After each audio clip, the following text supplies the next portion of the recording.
I frequently encounter baffled men who wonder why on earth a relatively feminine, conventionally non-masculine stoner is going out with such an attractive woman.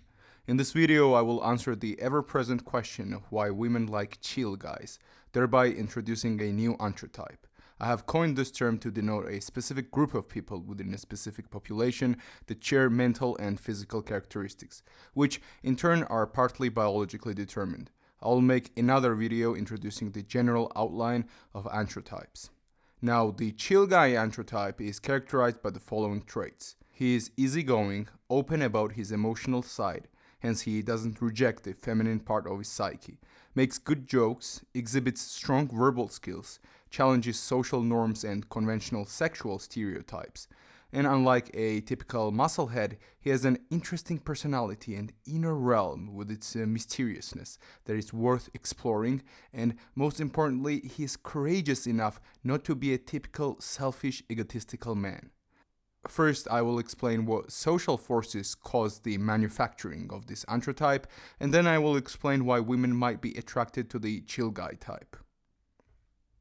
Now, the two major forces that are behind the emergence of this new male type are World War II and the Vietnam War, which cumulatively created a mass effect of father absence. Generally, daddy issues are frequently discussed with regards to females and how father absence causes them to engage in casual sex and short-term mating strategy. However, the impact of father absence on males is equally significant. Aside from wars which resulted in the widespread absence of fathers, the sexual revolution and the emergence of the practice of casual sex also played a role in the problem. Now, the studies are consistent in showing that father-absent boys, especially at earlier stages, exhibit specific characteristics. Namely, father-absent boys show increased verbal ability and reduced spatial or quantitative ability on standardized tests of cognitive performance. Their interest in interpersonal relations is higher, hence reversing the conventional distinction of males being interested in objects and females in humans. They are more prone to develop anxiety disorders and related behavioral problems. They exhibit what's known as a protest masculinity, whereby, because of their previous identification with their mothers, they have to prove themselves masculine with inflamed and exaggerated forms of social display, which is a form of overcompensation. Now, surely, psychology is not an exact science, and hence the father absence or lack of proper attention and care produces different effects in different types of people. Hence, the chill guy anthrotype is a subcategory of the father absent anthrotype, which also has an opposing manifestation, a quote-unquote alpha male type. Paper by Harpending regarding the father absence states that it typically results in rejection of authority, particularly when it is imposed by adult females, exaggerated masculinity, often regarded by psychologists as overcompensation for insecure masculine sex role identification, rejection and denigration of femininity, greater interpersonal aggressiveness, increased risk of arrest and incarceration, and a relatively exploitative attitude towards females, with sexual contact appearing important as conquest and as a means of validating masculinity. Now, this is unmistakably reminiscent of the new alpha male type that has emerged to replace the older chill guy type. The reason for this difference has to do with the fact that beyond the environmental influences, there is a human nature, and responses to daddy issues might cause the development of somewhat different personalities. A mentally unstable character that operates on a purely mental plane of existence, as physical aggression is not an option in the chill guy's case, unlike the other one who beats his chest and expresses protest masculinity. Now, before getting to the female attraction part, I need to summarize what constitutes a chill guy anthrotype.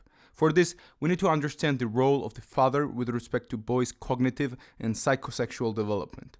Father is an authority figure, which instills the sense of time, order, and self-restraint. Father-absent males are typically bad at mathematical disciplines, as they are incongruent with their temperament. You see, a chill guy is accustomed to being rebellious and overpowering the force of authority, which naturally results from the hypertrophy of weapons like sarcasm, irony, and cynicism. In order for you to learn math, you need to be okay with accepting rules without much explanation, which is something that a father-absent boy won't do. Here are the results from the SAT scores of Harvard University freshmen, demonstrating the dominance of verbal intellect in case of father-absent males. Hence, to summarize, in typically Western households in the case of boys, the father ensures the formation of masculine intellect.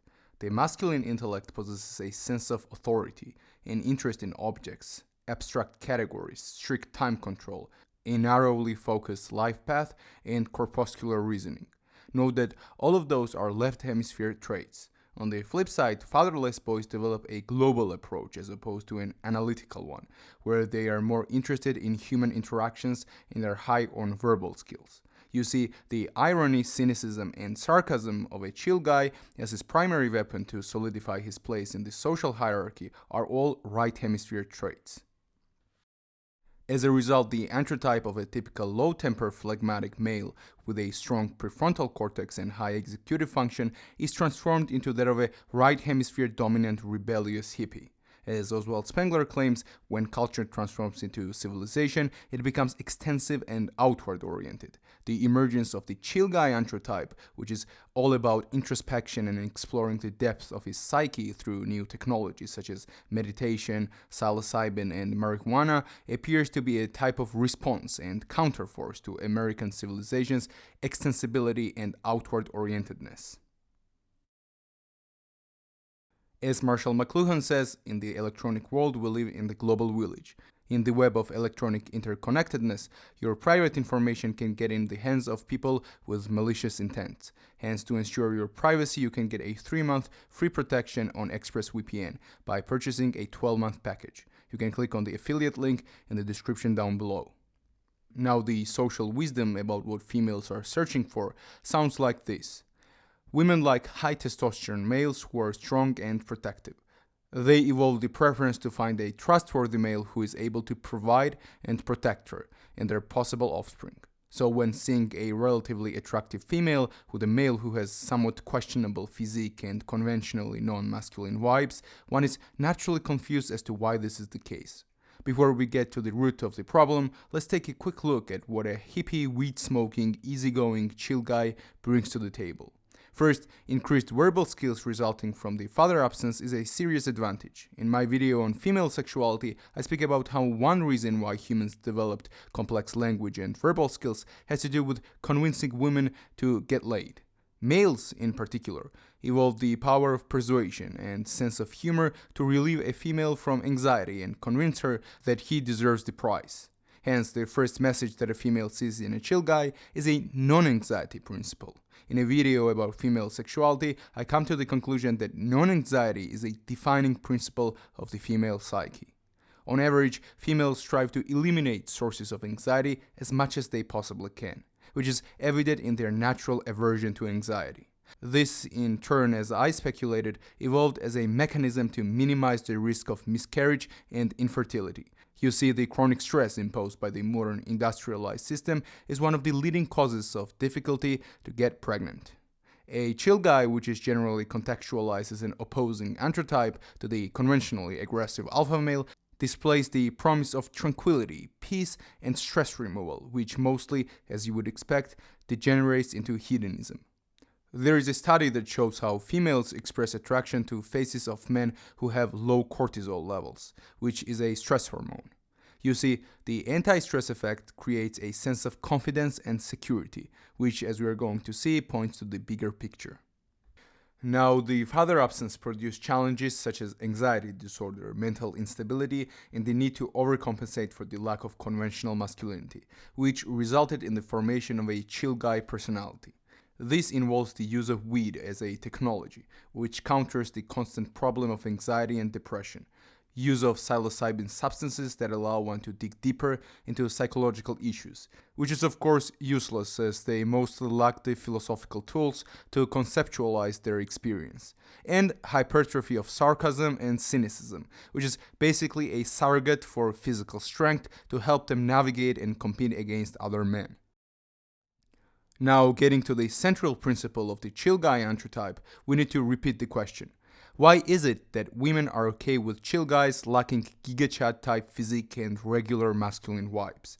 Surely the supposed anti-anxiety principle can't be sufficient. And you're right. In reality, they are masculine, and females are not okay with being with a man who is not masculine. It's just that masculinity is more complex and nuanced than we usually assume. The first thing that allows a chill guy not to be a gigachad is outsourcing. Outsourcing masculinity is one of the primary techniques to resolve the issue of lacking conventionally masculine traits. You see, outsourcing is nearly the most important biological force that played a significant role in human evolution, and it has to do with the principle of economy. You see, if there are lots of citrus and the source of vitamin C around, then you do not need to synthesize it yourself. As a result, the gene responsible for vitamin C production was rendered inactive. The less your body is forced to produce essential ingredients and the more you can derive them from the environment, the better off you are going to be in the world of the savannah. Now, outsourcing masculinity is something that only a high civilization can afford, whereby masculine forces are transformed into institutions such as sports, the police, firefighters, etc. But you could say that nonetheless females are still wired to seek all of the masculine traits in one specific male, and outsourcing cannot resolve the issue. And here I finally get to the bottom reason on why on Earth females like hippie chill guy types. It's called the handicap principle, or potlatch effect. You see, the reason why a chill guy lacks properly masculine traits and still gets an attractive woman is because he can afford it. The handicap principle was coined by Israeli zoologist Zahavi to explain why females choose males with handicapping characteristics, such as peacock's tail or widowbird's long tail, let's say. According to him, it is a display of strength through being vulnerable.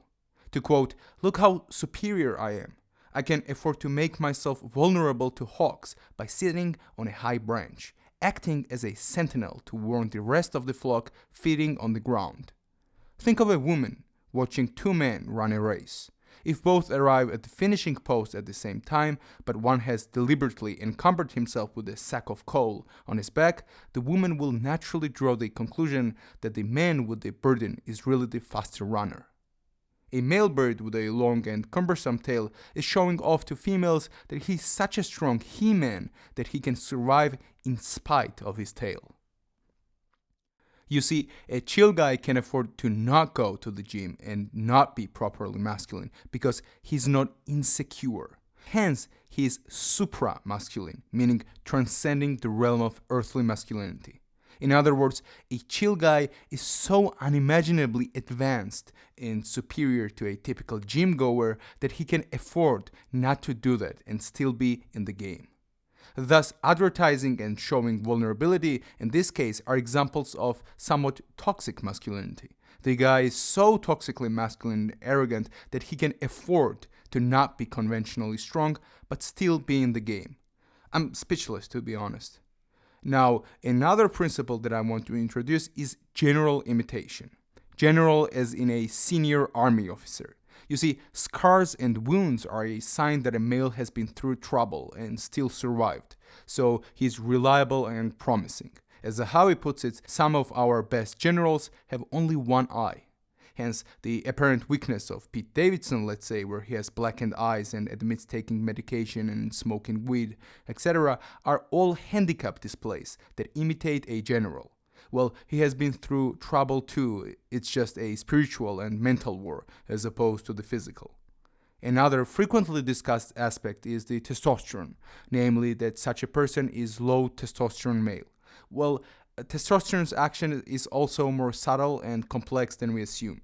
The challenge hypothesis, which has been vindicated by some studies, state that testosterone's primary function is to amplify the type of behavior that is considered to be right at a given moment. So let's say if altruism and pro-social activity are the prerequisites of being a high-status male, then testosterone will prompt one to be kind and pro-social.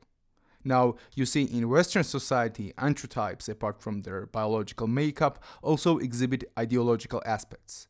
The issue with the chill guy anthrotype is not its existence. As a matter of fact, it was a natural and expected outcome of the extensivity and pathological left hemisphere dominance of the West.